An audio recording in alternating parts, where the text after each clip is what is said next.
আসসালামাইকুম, কেমন আছেন বন্ধুরা? আশা করি ভালো আছেন। দেখতে পাচ্ছেন আমাদের অনেকগুলো বন্ধু একসাথে।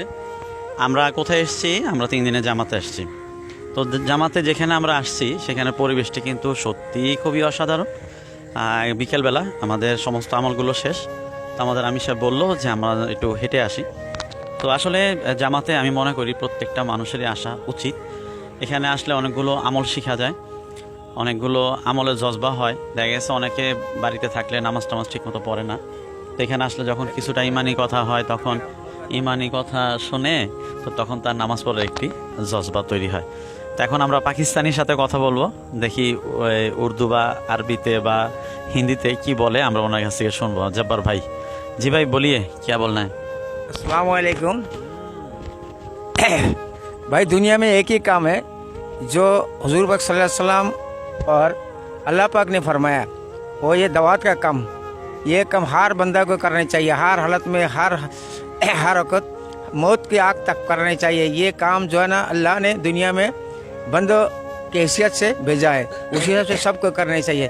ये ना करने के बाद अगर आप कब्र में जाएंगे तो जहन्नम की दरवाज़ा खुल जाएगा, अगर ये करके जाएंगे तो इंशाल्लाह आपके लिए जन्नत की दरवाज़ा खुल जाएगा। और क्या क्या फ़ायदा है? ये फ़ायदा बहुत है। जैसा दुनिया में चलने फिरने के लिए इंसान को जैसा सिर की ज़रूरत है, उसी तरह हर बंदा को चलने फिरने के दावत की काम, ईमान की काम की ज़रूरत है। रसूल सल्लल्लाहु अलैहि वसल्लम की बताया हुआ जो रास्ता है उसमें चलने की ज़रूरत है। उसके अलावा दूसरी रास्ता में ये चलेगा, ये गुमराही के रास्ता में जाएगा, सीधा जहन्नम में ले जाएगा। तो हर बंदा को, हर मुसलमान को चाहिए उससे फ़राग होकर इस्लाम वाला जो काम है, साहबी वाला जो काम है, जो रसूल पाक सल्लल्लाहु अलैहि वसल्लम बताया, उस काम पे चलने चाहिए।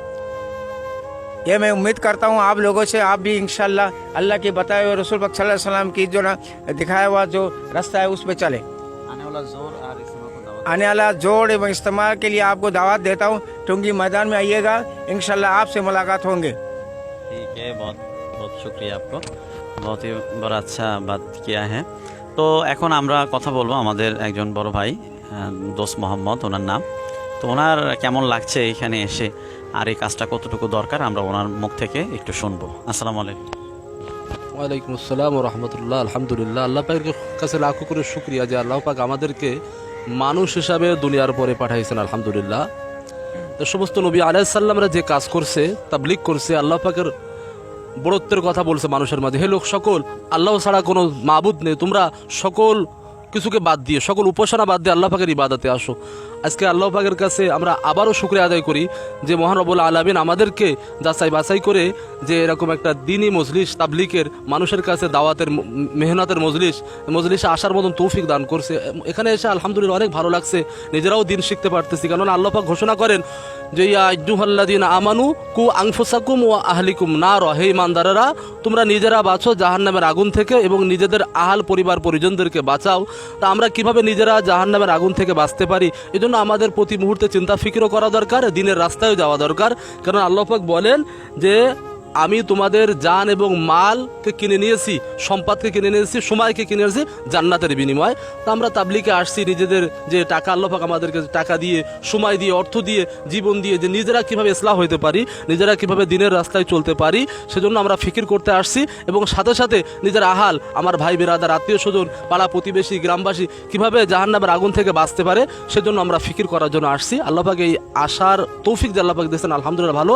তা সকলের কাছে এটা বলা থাকবে যে আমরা মুসলমান সবাই যাতে আমরা তাবলীগ মেহনত করি, তাবলীগি মেহনত করতে পারি, দিন শিকার মেহনত, কিভাবে নিজেরা জাহান্নামের আগুন থেকে বাঁচতে পারি আর নিজেদের আহালকে বাঁচাইতে পারি, এই ফিকির চিন্তা চেতনা আমাদের প্রত্যেকের মাঝে হওয়া উচিত।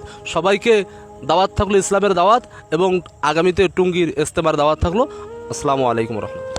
অনেক অনেক ধন্যবাদ আমাদের দোস্ত মোহাম্মদ ভাইকে, খুবই গুরুত্বপূর্ণ নসিহত করেছেন আমাদেরকে যে এই দিনের কাজ বড় উঁচা কাজ, নবীওয়ালা কাজ। আজকে নবী নাই, সারা দুনিয়ার মধ্যে দুনিয়া যেভাবে উন্নতি হইতেছে, দুনিয়ার যেভাবে উন্নতি হচ্ছে, দিন কিন্তু অতটা উন্নতি হচ্ছে না।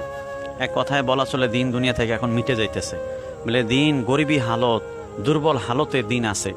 অথচ এই দিন নবীজি যখন ছিল তখন খুবই শক্তিশালী ছিল, যার ঘরে যাইতেন তার ঘরে চমকায় দিতেন, যার জীবনে দিন আসতো সেই চমকায় যাইত। আজকে দিন এতটা দুর্বল হইছে, এতটা দুর্বল হইছে, আমাদের ঘরে দুনিয়ার এমন কোনো চিজ এবং আসবাব নাই যে জিনিসকে আমাদের ঘরে আমরা জায়গা দিতেছি না। কি বলেন?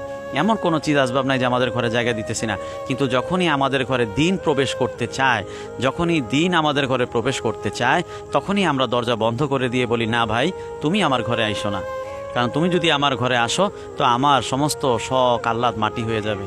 আল্লাহ মাফ করেন, আজকে আমরা দুনিয়ার প্রতি এতটাই ঝুঁকে পড়েছি যে দুনিয়াকেই আমরা কামিয়াবি মনে করতেছি। আল্লাহ তাআলা নিজে বলছেন, বলে এই দুনিয়াকে যদি একটা মশার পাখার পরিমাণ সমানও যদি আমি মূল্য দিতাম তো কোনো কাফের বেঈমান মুশরিককে আমি এক গ্লাস পানিও খাইতে দিতাম না। আল্লাহ তাআলা বলছেন, এই দুনিয়াকে সৃষ্টি করে আমি কখনো এটার দিকে তাকাই নাই, শুধুমাত্র আল্লাহর রসুল এবং নবী আম্বিয়া কেরামরা দুনিয়াতে আসার কারণে, মোমেন বান্দারা দুনিয়াতে থাকার কারণে আজকে দুনিয়ার প্রতি আল্লাহ তাআলা এই রহমত এবং দয়া। যদি ওনারা দুনিয়াতে না আসতেন এবং ওনাদেরকে যদি আল্লাহ তাআলা দুনিয়াতে না পাঠাইতেন, এই পৃথিবী এবং দুনিয়া অনেক আগেই ধ্বংস হয়ে যাইত, কারণ আমাদের দ্বারা এমন কোনো গুনাহ নাই যে আমাদের দ্বারা হচ্ছে না। আল্লাহ আমাদেরকে হেফাজত করেন। এখন আমরা আরেক ভাইয়ের কাছে কিছু কথা শুনবো, উনি যে আসছেন ওনার কাছে কেমন লাগছে এই বিষয়গুলো ওনার কাছে একটু শুনবো। ভাই একটু বলবেন প্লিজ। আসসালামু আলাইকুম ওয়া রাহমাতুল্লাহ। ভাই, আল্লাহর রাস্তা অনেক বহুত বড় দামি একটা রাস্তা, তো আল্লাহ তাআলা যাদেরকে কবুল করে তারাই নাকি এই রাস্তায় আসতে পারে। বলা হয়েছে আল্লাহ রাস্তায় যে সময় আমরা আসি, তো আল্লাহ তাআলার বিশেষ এক রহমতের ভিতরেই আমরা আসি। আর আল্লাহ রাস্তাটা এমন একটা রাস্তা যে মানুষ তার জীবনের ভুলসমূহ দুই জায়গায় ধরা পড়ে। এক নম্বর জায়গা হচ্ছে সফর, আর দ্বিতীয় নম্বর জায়গা হচ্ছে কবর।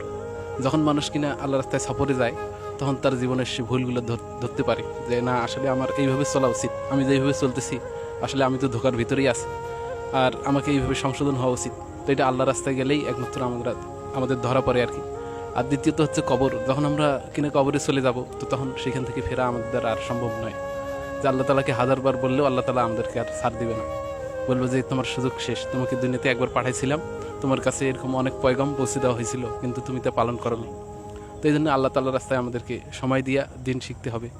আর আমরা যেহেতু এখন আর নতুন করে দিন শিক্ষার জন্য এরকম মাদ্রাসায় ভর্তি হওয়ার আমাদের কোনো সুযোগ নাই, তো সেক্ষেত্রে আমাদেরকে এরকম আমাদের যে ফাঁকা সময়গুলো থাকে, মাঝে মাঝে মাঝে মাঝে যে বন্ধ বা ছুটি থাকে, তো এই সময়গুলোতে আল্লাহ তাআলার রাস্তায় কিছু সময় বের করে, ইসলাম আসলে ইসলামে চলতে গেলে প্রত্যেক মুসলমানের জন্য এরকম ওলামায়ে কেরাম হওয়া জরুরি না, তো এতটুকু জরুরি ইসলামে দিন ইসলামের উপর চলার জন্য এতটুকু জরুরি, যতটুকু না হলেই নয়, ততটুকু এলেম আমাদেরকে শিক্ষা করতে হবে। তো যখন আমরা আল্লাহ তাআলার রাস্তায় যাব, তো এখান থেকে আমরা মোটামুটি অনেক কিছু শিখতে পারি। তো এই জন্যই আল্লাহ তাআলার রাস্তায় আমাদেরকে সময় দেওয়া উচিত, এবং সমস্ত মানুষ যাতে আল্লাহ রাস্তায় কিছু সময় দিয়ে নিজের জীবনের ভুলগুলো শুধরায়, এরকম আত্মসংশোধন হয়, এই জন্য অবশ্যই আমাদেরকে আল্লাহ তাআলার রাস্তায় কিছু সময় হলেও দেওয়া প্রয়োজন। ঠিক আছে ভাইকে অনেক অনেক ধন্যবাদ। ভাই এটাই বোঝাতে চেয়েছেন যে আমাদের ইমানের জজবাকে ওই পরিমাণ নিয়ে যাইতে হবে যে ইমান আমাদেরকে ফজরের নামাজ ঘর থেকে বের করে মসজিদে নিয়ে যাবে। ওই পরিমাণ ইমানি জজবা আমাদের তৈরি করতে হবে যে ইমান আমাদেরকে কি করবেন, ফজরের ঘুম থেকে উঠিয়ে আমাদেরকে জায়নামাজে দাঁড় করাইতে পারে।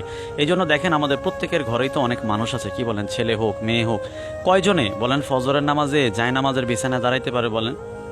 এই জন্য আমাদের ইমান এইটা না হওয়ার কারণে একটাই, আমাদের ইমান দুর্বল হয়ে গেছে। এই জন্য আমরা যদি আমাদের ইমানের পিছনে মেহনত করি, তো ছোট ছোট গুনাহগুলো থেকে আমরা বাঁচতে পারবো, আর ছোট ছোট নেকামলগুলো আমরা করতে পারবো। এখন আমরা আরেক ভাইয়ের কাছ থেকে একটু শুনি। আসেন শাহরুল ভাই, আপনার তো এই প্রথম আসছেন তাই না? আপনার কাছে কেমন লাগলো এই যে আসলেন, যে 2 দিন থাকলেন, কত কিছু শিখলেন, কি মনে হয় এটা আরও আগে আসা দরকার ছিল বা এটা খুব ভালো কাজ, এই বিষয়টা একটু বলেন আমাদেরকে। আসসালামু আলাইকুম।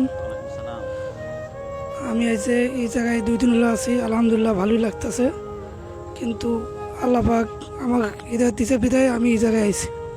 আল্লাহ পাক যদি হৃদয়ের জন্য না দিত আমি এই রাস্তায় আসতে পারতাম না।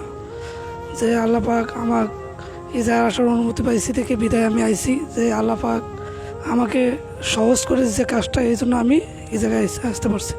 তো আসলে আলহামদুলিল্লাহ আমাদের জন্য দোয়া করবেন। আজকের এই স্মৃতিময় বিকালটা একটা স্মৃতি হয়ে থাকবে, আপনাদের সাথে শেয়ার করলাম। তো আমরা যে এলাকায় আসছি কাকিয়াটাই ব্রিজের পরে চর ইসলামপুর, তো আমাদের জন্য সবাই দোয়া করবেন, এইভাবে যেন আমরা মত পর্যন্ত দিনের কাজের সাথে লেগে থাকতে পারি। আল্লাহ হাফেজ। সবাইকে বিশ্ব ইজতেমার অগ্রিম দাওয়াত দিচ্ছি। ভালো থাকবেন। আসসালামু আলাইকুম।